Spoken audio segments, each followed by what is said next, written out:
Issei est un monstre sacre de la mode qui vient de éteindre.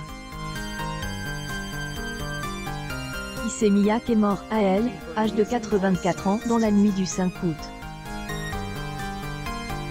Après un diplôme à Université des Beaux-Arts Tama de Tokyo, il s'installe à Paris en 1965, où il travaille pour Guy Laroche et Givenchy. Il rentre ensuite au Japon fonder sa propre maison de couture, puis présente son premier défilé Issei Miyake à New York en 1971. Tout au long des années 70 et 80, il fait briller le savoir-faire japonais dans le monde aux codes de Rei Kawakubo, Kenzo Takada ou Yoji Yamamoto.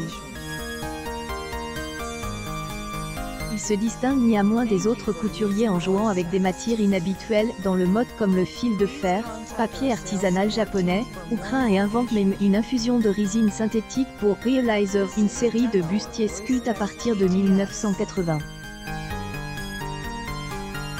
Innovateur dans celui se définit comme un fabricant de vêtements, il développe plusieurs concepts, APOC pour piece of cloth, une tenue compositée, une seule pièce de tissu et son travail sur le pli inspire le concept pleats please.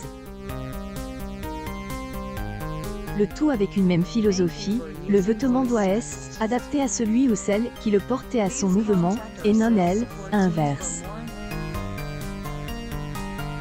De nombreuses célébrités ont porté ces vêtements de David Bowie à Mylène Farmer, en passant par Steve Jobs. Comme nombre de ses collègues, il développe aussi un parfum, le très populaire Eau Issei. Proche du couturier, Jack Lang disait de lui, il était architecte de la purette, un homme ouvert au monde et humble, dont droit d'auteur œuvre immense, millénaire et futuriste surprend, étonne, émeut. À la fois sculpture et mouvement,